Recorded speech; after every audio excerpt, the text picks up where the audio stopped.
Friends, Rupesh sir A to Z math class में आपका स्वागत है। मेरे प्रिय भाइयों एवं बहनों, आप लोगों को जो 10th का एग्ज़ाम होने वाला है उसमें ऑब्जेक्टिव का आज क्लियर कॉन्सेप्ट हम आपको बताने वाले हैं। कंप्लीट आपको अच्छा लगेगा और एकदम हम इस मेथड से बताएंगे, ऐसे बताएंगे ताकि आप लोगों को बेझिझक बिना प्रॉब्लम का 100 में 50 मारने का 100 में 80 मार के आओगे। और मेरा मात्र यह 2 क्लास का वीडियो होगा, जो भी आपको आए वीडियो के लास्ट तक बने रहना है। ये 2 क्लास में ही आपको हम इस तरह बता देंगे कि अदरवाइज़ किसी का भी नोट्स या बुक या यूट्यूब चैनल पर आपको पढ़ने की ज़रूरत नहीं पड़ेगी मेरे छात्र एवं छात्राओं। तो प्लीज़ आप लोग ध्यान दीजिए और एकदम बेस्ट ऑफ लक आपका रहेगा जर्नी। किसका जर्नी? पढ़ाई का। तो इसी पर कहा गया है कि दोस्तों, लहरों से डर के नौका कभी पार नहीं होती, लहरों से डर के नौका कभी पार नहीं होती, कोशिश करने वालों की कभी हार नहीं होती। और हम लास्ट तक आपको एक चीज़ बताने वाले हैं, क्योंकि अभी भी उम्मीद का किरण जगा के रखिए, अभी भी उम्मीद का किरण जगा के रखिए, क्योंकि आपके टक्कर में हमें नहीं लगता है कि कोई और है। बस मेरा यह वीडियो देखिए।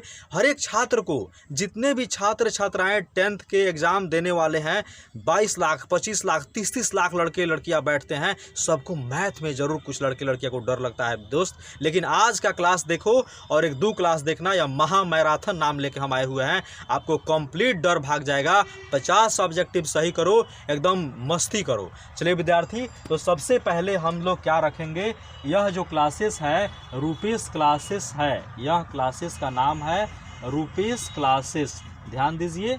चलिए, इसके बाद में हम लोग 50 ऑब्जेक्टिव करेंगे। क्या करेंगे? 50 ऑब्जेक्टिव क्वेश्चन आपको रहेगा। आपको 50 ऑब्जेक्टिव नहीं रहेगा, सोचना है थोड़ा सा, क्या कि आपके एग्ज़ाम में 100 ऑब्जेक्टिव पूछे, चाहे कुछ भी पूछे, आप पूरा का पूरा ऑब्जेक्टिव बना के आओगे। तो 50 ऑब्जेक्टिव में सबसे पहला चैप्टर हम लोग स्टार्ट करेंगे वास्तविक संख्या। ध्यान दीजिए विद्यार्थी, पहला चैप्टर है वास्तविक संख्या। चलिए, वास्तविक संख्या को हम लोग क्या बोलते हैं? Real number. क्या बोलते हैं? यहाँ से रियल नंबर। कंप्लीट ध्यान दीजिए। आप लोग चाहे हिंदी मीडियम के छात्र हो या इंग्लिश मीडियम के छात्र हो, कोई दिक्कत नहीं होगा। चलिए, वास्तविक संख्या के बारे में बताएं कि वास्तविक संख्या होता है क्या। तो दुनिया का जितना भी नंबर हो वो सारे वास्तविक संख्या होंगे। किसको छोड़ के? बस रूट में निगेटिव को छोड़ के।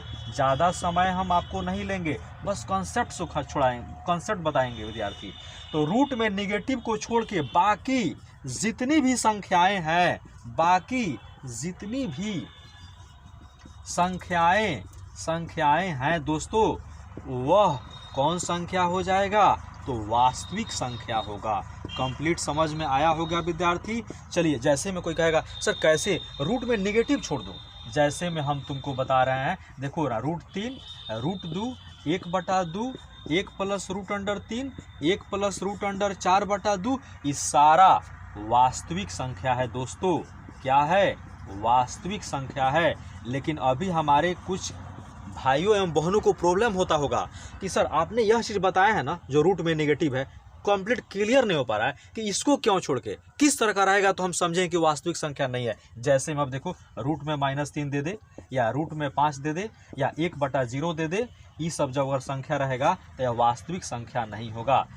वास्तविक संख्या यहाँ नेगेटिव में रहना चाहिए, यह वास्तविक संख्या नहीं होगा दोस्तों, वास्तविक संख्या नहीं होगा। कंप्लीट आशा करता हूँ क्लियर हो गया। थोड़ा सा स्पीड चल रहा है बस आप लोगों के लिए, क्योंकि बहुत सारा चीज़ पढ़ाना है दोस्तों, आप लोग घबराए नहीं। लेकिन एक और चीज़ आता है, कहीं कहीं 1/0 दे दे तो किसी भी संख्या में जब 0 से भाग दोगे ना तो इनफाइनाइट होता है, अपरिभाषित। यह भी आपके एग्ज़ाम में भरपूर पूछता है दोस्तों। तो अब हम लोग वास्तविक संख्या के बारे में कॉन्सेप्ट क्लियर किए। लेकिन एक चीज़ हम आपको बताएंगे सबसे पहले। अभी वास्तविक संख्या हमने बताया, चलिए अब एक और चाहता है, जैसे पाई पूछ दे आपसे, पाई पूछ दे तो पाई भी आपको वास्तविक संख्या है। देखिए, दशमलव में दे दे 1.23, यह भी आपको दोस्तों वास्तविक संख्या है। क्लियर कंसेप्ट है। चलिए, अब आप लोगों को बहुत सारा चीज़ रुपेश सर बताने वाले हैं, नो डाउट्स, एकदम अब क्लियर होगा। चलिए हम लोग फिर से देखते हैं। अब एक चीज़ आता है, क्या आता है? अब आप लोगों को आता है वास्तविक संख्या में यूक्लिड विभाजन। क्या आता है विद्यार्थी? यूक्लिड विभाजन प्रमेय। यूक्लिड विभाजन प्रमेय बहुत अच्छा टॉपिक है। इससे तो आपके एग्ज़ाम में कम से कम 4-5 क्वेश्चन रहेंगे ही। यूक्लिड विभाजन प्रमेय के बारे में देखेंगे। तो फ्रेंड्स, यूक्लिड विभाजन प्रमेय को भाग लेमा भी बोलते हैं। कहीं कहीं भाग लेमा देता है ना, बहुत सारे छात्र सोचते हैं सर ये भाग लेमा क्या है, इसी का एक नाम है। चलिए हम लोग देखते हैं यूक्लिड विभाजन प्रमेयिका को कैसे हम लोग क्लियर करेंगे। प्लीज़ आप लोग ध्यान दीजिए, हम कुछ नहीं जानते हैं। सबसे पहले आप लोगों को हम क्या करेंगे, माना कि दो संख्या लेंगे। माना कि दो संख्या a और b है। कितना है दोस्तों, a और b है। यह दो संख्या है जिसमें यह और चीज़ लिख देते हैं, a जो बड़ा है b से, यह बड़ा का निशान है, इधर मुंह खोला उधर बड़ा और इधर नोक उधर छोट, यह समझ लो, इधर नोक उधर छोट, तो यानी कि a b से बड़ा है। तो दो संख्या ले लिए। अब देखिए दोनों संख्या को लेने तो इस तरीक़ा से हम भाग दे रहे हैं, a में b से भाग दे रहे हैं, तो ज़रूर कुछ भागफल आएगा ना। भागफल को r मान लिए और इसको हम q मान लिए, कोई दिक्कत नहीं। अरे दोस्त दिक्कत हो रहा है ना तो एग्जाम्पल ले लो, कोई प्रॉब्लम नहीं है। हम यहाँ पर तुमको छोटा सा एग्जाम्पल लेके दिखा देते हैं, देख लो एक बार। जैसे यहाँ पर मान लो कि तुम 15 में 2 से भगा दिया तो 2 सते 14, एक आया ना, यही एक तुम्हारा r हो गया। देखिए यह तुम्हारा b हो गया, यह तुम्हारा a हो गया और यह तुम्हारा q हो गया। चलिए थोड़ा सा बोर्ड दोस्तों छोटा है, इसलिए हम लोग थोड़ा सा एडजस्ट करके चलेंगे, क्योंकि दुनिया ही एडजस्ट करने वाली चीज़ बन गई है आजकल के दिन में। चलिए a बराबर BQ + R। अब देखिए आप लोग क्या करोगे, अब यहाँ पर देखो, अब हम लोग क्या करेंगे, सबसे पहले इसको बोलते हैं हम लोग भाज्य बोलते हैं। क्या बोलते हैं, भाज्य। भाज्य को इंग्लिश में डिवाइडेंड बोलते हैं। इसको बोलते हैं भाजक। क्या बोलते हैं, भाजक। और इसको बोलते हैं भागफल दोस्तों, इसको बोलते हैं भागफल, इसको बोलते हैं शेषफल। देखिए थोड़ा सा आप लोगों को और लगता होगा, आप घबराए नहीं, बस थोड़ा थोड़ा ध्यान दें, क्योंकि मैथ है ना, मैथ में समझना पड़ेगा। चलिए अब आप जानते हैं, देखिए सबसे पहले क्या होगा, भाज्य बराबर आप लोग सुने होंगे। सबसे पहले क्या सुने होंगे, यहाँ पर देखते हैं, भाज्य बराबर भाजक गुना भागफल जोड़ शेषफल होता है दोस्तों, शेषफल होता है। इसको बड़ा के तरफ लेके चलते हैं, आपको समझने में थोड़ा सा दिक्कत होगा। अब इसको बड़े बोर्ड पर लिख रहे हैं। तो देखिए दोस्तों, यहाँ पर हम लोग देखेंगे ना, यहाँ पर क्लियर बता रहे हैं। सबसे पहले क्या है कि आपने भाग दिया, तो अपने हम बताए थे कि यह भाज्य है, यह क्या है, भाज्य है, यह आपका भागफल है, यह आपका शेषफल है और यह आपका भाजक है। तो आप लोग सूत्र बचपन से ही पढ़े होंगे कि भाज्य बराबर भाजक गुना भागफल जोड़ शेषफल। ध्यान दीजिए, इसी से सारा बनेगा यूक्लिड विभाजन प्रमेय का। जैसे यहाँ भी है। अब बताइए, भाज्य आपका क्या है, a है, भाजक क्या है, b है, भागफल क्या है, q है, शेषफल क्या है, r है। नहीं समझ में आ रहा है तो यहाँ भी देखिए, 2 सतह 14 1 15। थोड़ा सा समझने के लिए हम बता दे रहे हैं, अगर भाज्य के जगह पर 15 लिखे तो यहाँ पर भाजक के जगह पर आपका हो जाएगा 2, भागफल के जगह पर 7 और शेषफल के जगह पर 1। जोड़ के देखो, 2 सतह 14 1 15 आ गया बराबर। लेकिन यही चीज़ आपको क्या हो जाएगा, यूक्लिड विभाजन प्रमेयिका में क्या होता है, अब यहाँ से लिखेंगे कि a बराबर BQ + R। यह यूक्लिड विभाजन प्रमेयिका जहाँ कहता है, ध्यान दीजिए विद्यार्थी, जहाँ r जो है, देखिए r कौन है, यह r है, ध्यान दीजिएगा, यह r 0 से बड़ा है ना। बहुत जगह 0 के भी बराबर होता है, देखिए 0 से बड़ा है, अभी r 1 है तो 0 से बड़ा है। लेकिन इसी तरह अगर हम आपको दे देंगे 15 में दे देंगे 3 से भगा देने के लिए, तो 3 × 5 = 15 कट जाएगा, आ गया ना 0। तो r जो है 0 से बड़ा होगा और 0 के बराबर भी हो सकता है, लेकिन किससे छोटा होगा, तो आपको 2 से ज़रूर छोटा होगा, क्योंकि 2 से अगर बड़ा रहेगा चाहे बराबर रहेगा तो फिर एक बार भाग लगेगा। तो 2 से छोटा रहेगा तभी ना हम एक बार भाग नहीं दे पाएंगे। इसीलिए क्या करेंगे, जो आपका r है वह 0 से बड़ा और ये भाजक से छोटा होगा। तो भाजक हमारा क्या है, b है, इसलिए b। यह आपका जो थ्योरी बन के आया, यही आपको यूक्लिड विभाजन प्रमेयिका है, यूक्लिड विभाजन प्रमेयिका है। दोस्त क्लियर हो गया होगा। अब आपके 10th बोर्ड में कैसा एग्जाम में रिजल्ट पूछेगा, आपको यही दिया रहेगा, ध्यान दीजिए, यही आपको दिया रहेगा क्या, कि दे देगा a बराबर BQ + R, और कह देगा जहाँ r है और 4 गो ऑप्शन दिया रहेगा, r 0 से बड़ा और दे देगा b से छोटा, फिर r 0 से बड़ा बराबर b से छोटा, फिर आर 0 से बड़ा और बी छोटा, किसको, इसको मार दीजिएगा ऑप्शन में। कोई दिक्कत नहीं है दोस्तों, क्लियर है। आपके एग्जाम में एक क्वेश्चन यहाँ से रहेगा। चलिए, यह हो गया यूक्लिड विभाजन प्रमेयिका के बारे में हमने बता दिया। अब हम लोग क्या करेंगे, थोड़ा सा और आपको हम ले चलेंगे, थोड़ा सा यहाँ पर ध्यान दीजिए। कैसे, अब आता है ना HCF LCM के बारे में आपको बताएंगे। चलिए, इसका स्क्रीनशॉट ले लीजिए, कभी भी आपको प्रॉब्लम हो एक बार इसको खींच लिया कीजिए। चलिए, अब आते हैं HCF और LCF के बारे में हम लोग ध्यान देंगे। देखिए, पहले ही टॉपिक है, सबसे पहले HCF को बोलते हैं मसह और LCM को बोलते हैं लॉसर। दोस्तों, इससे तो आप लोग कंप्लीट परिचित ही होंगे और यह बहुत इजी तरीका से यह आपके एग्ज़ाम में कूट के क्वेश्चन लेके आता है। देखिए कैसे, जैसे आप मान लीजिए कि आपको कोई दे दे कि यहाँ से 35 और 36 का मौसह ज्ञात करना है और लॉसह भी ज्ञात करना है। हम एक एग्जाम्पल लेके चलते हैं, हम लोग थ्योरी ज़्यादा नहीं लेंगे, बस एग्जाम्पल से क्लियर करेंगे।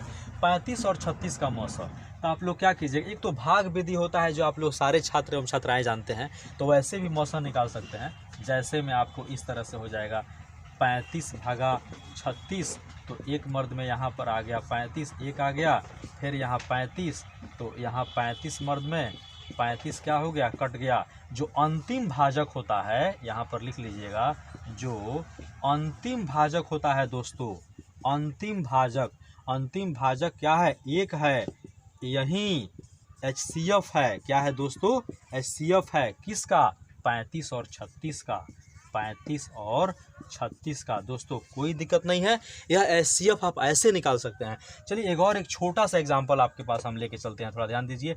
और हम देंगे 30 में अगर हम 45 का HCF हम आपसे पूछ रहे हैं, 30 और 45 का, फिर वही काम करेंगे, 30 में हम 45 से भाग देंगे, 30 में 45 से भाग देंगे तो 30 एकम 30, यहाँ पर बच गया 5 एक 15 और फिर यहाँ 30, 15 दूना कितना हो गया दोस्तों, 30। अंतिम भाजक क्या आ गया, 15, यानी कि लिख देंगे 30,45 का HCF कितना आ गया दोस्तों, 15।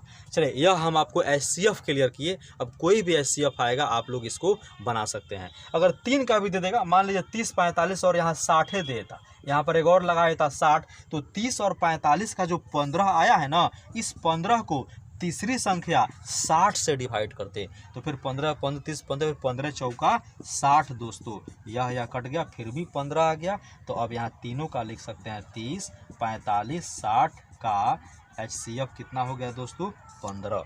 Clear, HCF clear. लेकिन अभी कुछ मेन बचा हुआ है, एक गुणनखंड रूप में, एक क्या है, गुणनखंड रूप में। अभी हम आपको ले चलेंगे, आप ध्यान दीजिए। हम पूछ रहे हैं, जैसे आपको 30 और 45 का, 30 और 45 का HCF और LCM दोनों, लेकिन कौन मेथड, गुणनखंड विधि से। तो जैसे ही गुणनखंड का नाम लिया जाएगा तो आप लोग 30 को इस तरीक़ा से निकालना और फिर 45 को भी अभाज्य गुणनखंड विधि। अभाज्य का नाम सुने होंगे, नहीं आएगा, हम बताएंगे अभाज्य क्या होता है, भाज्य क्या होता है, बहुत सारा चीज़ बताएंगे आपको।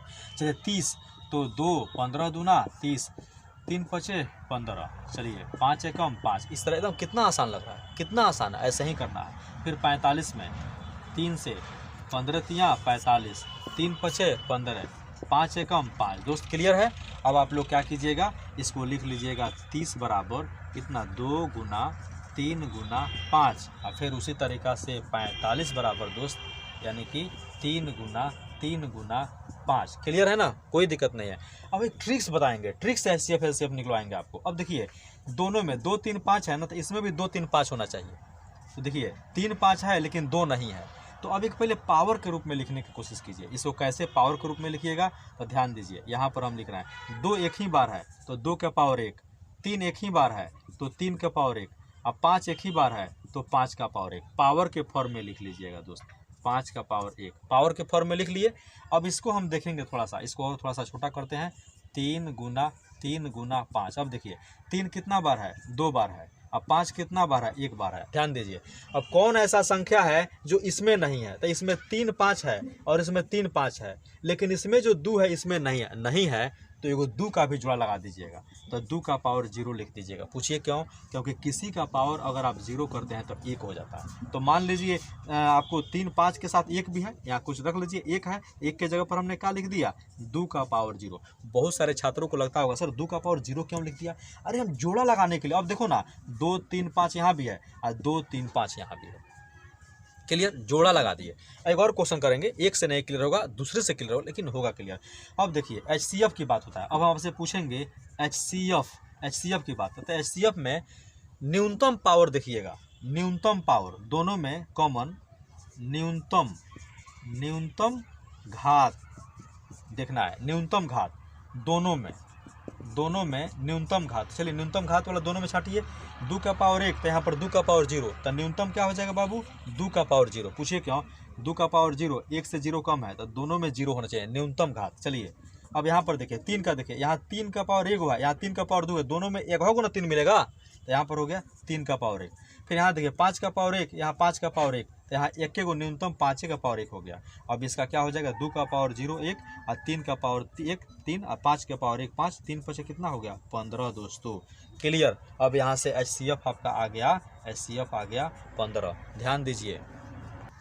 तो विद्यार्थी हमने HCF बता दिया, अब थोड़ा सा चर्चा करते हैं ना, LCM के बारे में चर्चा करते हैं। वाह क्या बात है, बहुत अच्छा। LCM के बारे में देखना है ना, तो फिर वहीं देखिए, इसमें अधिकतम घात देखिएगा दोस्तों, इसमें क्या देखिएगा? अधिकतम घात में हम लोग क्या करेंगे? सबसे पहले ध्यान देंगे, तो यहाँ हम लोग ना LCM में अधिकतम घात देखेंगे। चलिए बताइए तो अधिकतम घात क्या है? दोनों मिले देखिए, यहाँ 2 का पावर 1 है, यहाँ 2 का पावर 0, तो अधिकतम घात तो 2 का पावर 1 ही ना हो जाएगा, तो 2 का पावर 1। यहाँ देखिए, यहाँ 5 एगो है और यहाँ भी 5 एगो है। चलिए तो 5 का पावर 1 अधिकतम घात, यहाँ 3 2 गो है, यहाँ 3 एगो है, तो अधिकतम तो 2 वाला हो जाएगा, यहाँ हो जाएगा 3 का पावर 2। तो यहाँ देखिए 2 गुना 5 गुना 3 तिहाई 9, तो 5 दूना 10 और 10 नवा 90। अब आप HCF और LCM निकाल लेंगे। लेकिन आप लोग ध्यान दीजिए, आपके क्वेश्चन में ऐसे नहीं पूछता है, आपके क्वेश्चन में कुछ इस टाइप का देगा ना, वैसे हम बताएंगे किस तरीक़ा से क्वेश्चन देगा। प्लीज़ आप लोग ध्यान दीजिए, देखिए। तो देखिए विद्यार्थी, इस तरह का क्वेश्चन भी आपसे पूछ सकता है। यदि देखिए यह आपके क्वेश्चन बैंक का क्वेश्चन है क्लास 10th में, A बराबर 2 का पावर 3 3 गुना 5 है। ऐसे क्वेश्चन देख के ही लड़के घबरा जाते हैं। A बराबर 2 का पावर 3 3 गुना 5 है, B बराबर 2 का पावर 4 और 5 गुना 7 है। तो हम बताते हैं A और B का लॉसा ज्ञात करना है। तो आप लोग पहले इसको एडजस्ट करो, पहले क्या करो? इसको एडजस्ट करो। एडजस्ट विद्यार्थी कैसे एडजस्ट करेंगे? A बराबर देखो पहले 2 का पावर 3 और फिर यहाँ 3 का पावर 1 और 5 का पावर 1 और फिर B बराबर लिखो 2 का पावर 4 और 5 का पावर 1 और 7 का पावर। एक चीज़ देखो, अब दोनों में सेम से 2 2 है, 3 3, इसमें 3 है, लेकिन इसमें 3 नहीं है। तो जिसमें नहीं है ना, उसको अपने मन से 3 का पावर 0 लिख लो, क्योंकि 3 का पावर 0 विद्यार्थी 1 हो जाता है। 3 का पावर 0 क्या होता है विद्यार्थी? 1। अब देखिए, अब यहाँ 2 आ गया, 3 आ गया, 5 आ गया। अब देखो ना, यहाँ 2 3 5 हो गया, लेकिन यहाँ 7 है, लेकिन इसमें 7 नहीं है, तो फिर एडजस्ट करेंगे। तो 7 वाले को भी नहीं है, तो 7 का पावर 0 कर देंगे, एडजस्ट हो गया। देखो 2 3 5 7, 2 3 5 7, ओके हो गया। अब देखिए आपको क्या बताए हैं, लॉसा में हम बताए हैं आपको कि लॉसा में अधिकतम घात, लॉसा में क्या बताए हैं विद्यार्थी? अधिकतम घात। तो अधिकतम घात दोनों में छाटिए, यहाँ 2 का पावर 3 है, 2 का पावर 4 है, 3 अधिकतम है कि 4 है दोस्तों? 4 है। चलो 2 का पावर 4। चलिए इसके बाद में अब देखिए 3 का पावर 1, यहाँ पे 3 का पावर 0, तो अधिकतम कौन है जिससे? 3 का पावर 1। अब आइए 7 का पावर 0 और 7 का पावर, अधिकतम 7 का पावर 1। अब आइए 5 का पावर 1 5 का पावर 1 5 का पावर 1। क्लियर? अब इसको केवल गुना कर देना है, आपको क्या कर देना है? केवल गुना कर देना है। 2 के पावर 4 बार गुना कीजिएगा, तो आपको क्या हो जाएगा? सबसे पहले हम लोग देखते हैं। तो विद्यार्थी यहाँ पर 2 के पावर 4 है ना, तो 16 3 7 गुना करोगे तो आपको 1680 के आसपास में आएगा। गुना आपका काम है, तो इस तरह का आपके एग्जाम में क्वेश्चन पूछेगा। अब HCF LCF से आपका काम क्लियर हो गया। इसके बाद में अब हम थोड़ा सा आगे आते हैं, बहुत शानदार टॉपिक हम लोग लेके आ रहे हैं, आप लोग ध्यान दीजिए। बहुत सारे लड़कों को मालूम नहीं रहता है, कुछ संख्या के बारे में डिस्कस करेंगे विद्यार्थी। संख्या अर्थात नंबर के बारे में अब डिस्कस होगा। जैसे देखिए कितने संख्याएं हैं, आपको पूछ देगा सबसे पहले भाज्य संख्या, पहले पूछ देगा भाज्य संख्या, दूसरा पूछ देगा अभाज्य संख्या, तीसरा पूछ देगा सह अभाज्य संख्या, सह अभाज्य संख्या। चलिए इस तरीक़ा से आपको सम संख्या और दूसरा विषम संख्या दोस्तों। तो हम बहुत ज़्यादा समय नहीं लेते, बहुत कम समय में आपको बताएंगे, आप लोग ध्यान दीजिए। भाज्य संख्या को हम लोग क्या बोलते हैं? यौगिक संख्या। भाज्य संख्या को ही हम लोग एक और नाम क्या देते हैं दोस्तों? यौगिक संख्या। चलिए इसी को इंग्लिश में बोलते हैं, यौगिक संख्या को कंपोजिट नंबर। क्या दोस्त बोलते हैं? Composite number. अभाज्य संख्या को हम लोग क्या बोलते हैं? इसको ध्यान दीजिए, इसको प्राइम नंबर बोलते हैं दोस्तों। क्या बोलते हैं? Prime number. और सह अभाज्य को बोलते हैं को प्राइम नंबर। सम संख्या को बोलते हैं इवन नंबर और विषम संख्या को बोलते हैं ऑड नंबर दोस्तों। अब इसको हम मात्र 2 मिनट में क्लियर करेंगे, आप लोग ध्यान दें। तो विद्यार्थी भाज्य संख्या के बारे में देखिए। भाज्य संख्या के बारे में वैसी संख्या, क्या विद्यार्थी? वैसी संख्या जो कम से कम 3 संख्याओं से कटे। कम से कम कितने संख्याओं से कटे दोस्त? 3 संख्याओं से कटे। 3 संख्याओं से कटे, उसे क्या कहते हैं? भाज्य संख्या कहते हैं। भाज्य संख्या कहते हैं। अन्यथा अब ज़्यादा डिफिनेशन नहीं लिखाएंगे। जो 3 संख्याओं से कटे उसको भाज्य संख्या, और जो 2 संख्याओं से कम 2 से कटे, कम से कम नहीं, पहले इसको बता दें, वही संख्या जो कम से कम 3 संख्या से कटे। जैसे में ध्यान दीजिए, जैसे में 4 है तो 4 1 से भी कटा, 4 अपने आप से भी कटा और 4 2 से भी कटा। आपको मालूम हो गया, भाज्य हो गया। उस तरीक़ा से 6 को ले लीजिए।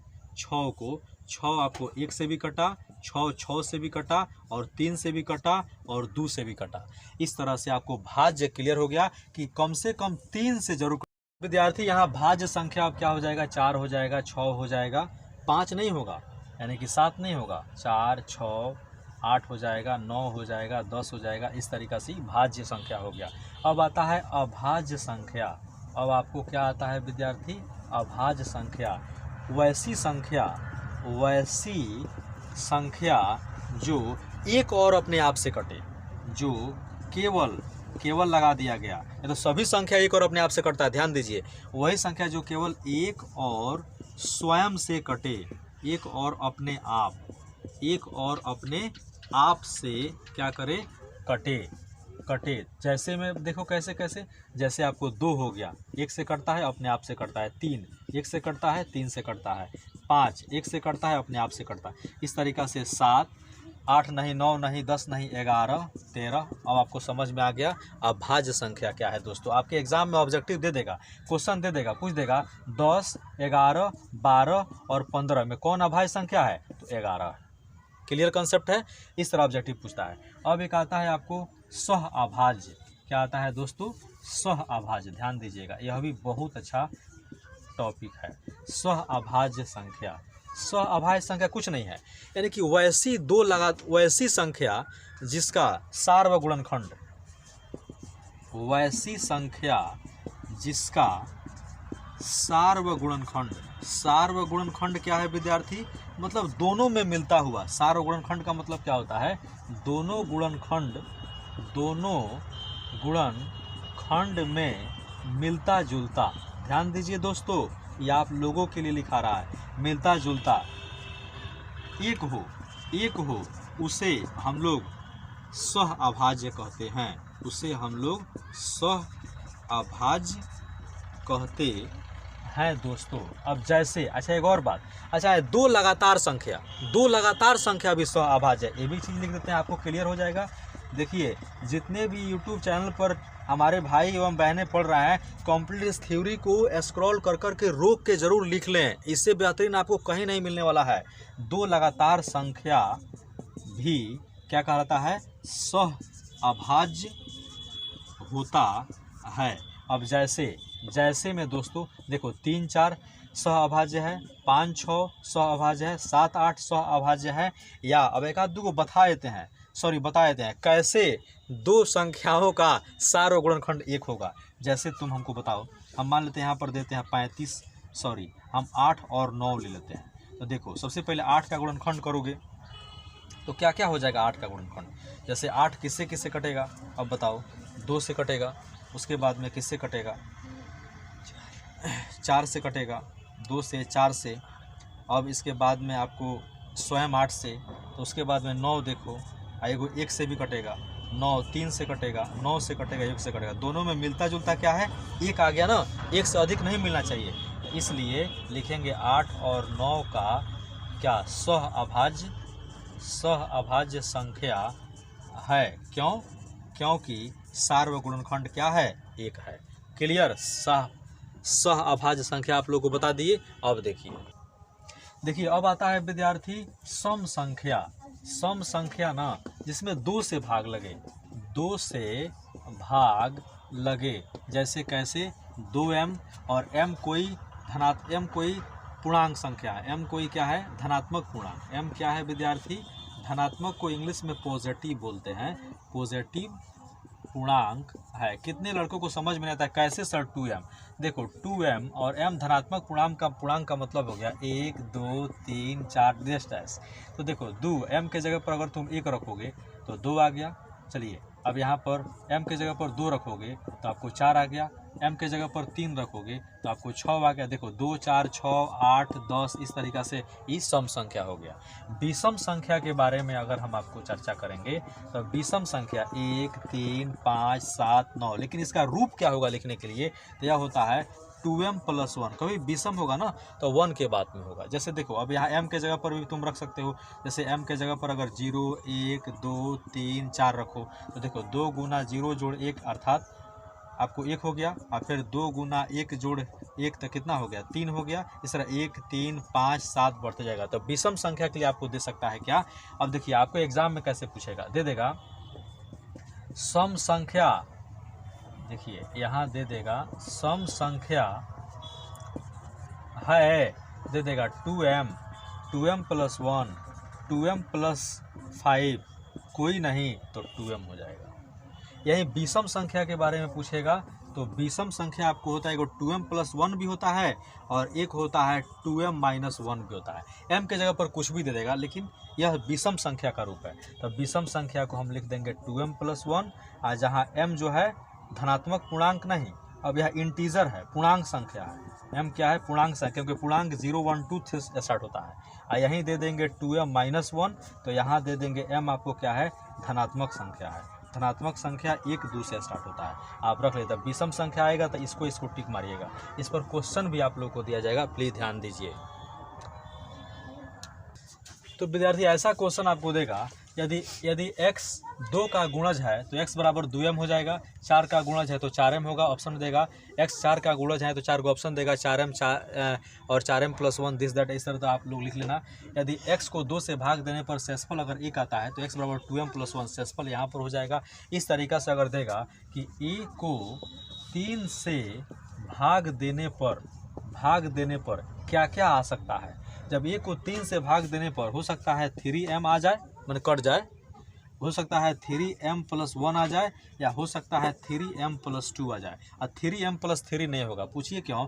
किसी भी संख्या को जब आप 3 से भाग दीजिएगा, जैसे a को अगर आप 3 से भाग देते हैं तो या तो यहाँ पर देखिए शेषफल में क्या हो जाए, शेषफल में तो 0 आ जाएगा तो 3m + 0, यहाँ m भागफल है, या 1 आ जाएगा 3m + 1, या 2 आ जाएगा तो 3m + 2, और 3 आता तो फिर 3 तो कट ही जाता, इसलिए 3 वाला नहीं होगा। तो आपको एक क्वेश्चन बना के दे देगा कि अगर किसी संख्या को 3 से भाग देने पर तीनों में ऑप्शन कौन होगा, तो 3 से भाग देना है तो एक कम रहेगा। अगर यही कहे था इसी को किसे 4 से भाग देने पर तो क्या हो जाएगा, बोलिए 4m + 1 4m + 2 और 4m + 3, बस यहाँ तक।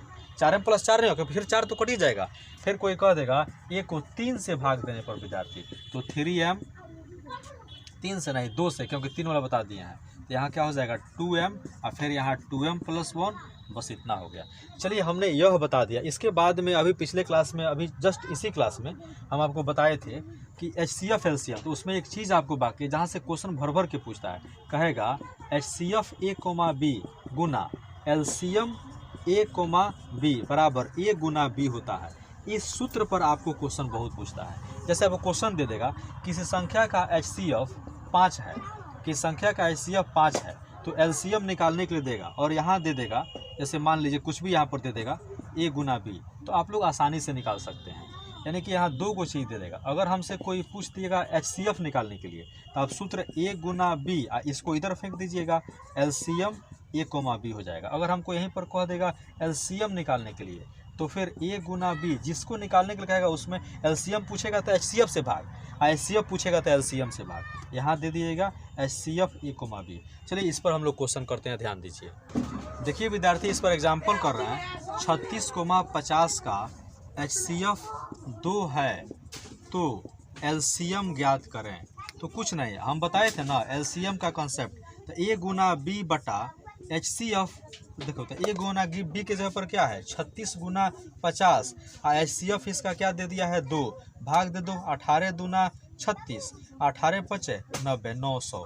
हम लोग आराम से निकाल लेंगे। यही कहे था 36 और 50 का LCM दे दिया 900, तो HCF ज्ञात करें। तो HCF ज्ञात कर लेते हैं। देखिए कैसे, 36 गुना 50 बटा 900, तो फिर हम लोग काट के ऐसे लिख लेते हैं। इस तरीक़ा से HCF LCF हम लोग कर लेंगे। तो प्लीज़ विद्यार्थी, आप लोग घबराएं नहीं, हमारे क्लास को अच्छा से देखें, और हम लोग अभी बहुत सारा चीज़ बताएंगे। यह वीडियो अभी इतना ही नहीं है, प्लीज़ आप लोग अंत तक बने रहें और ध्यान दें।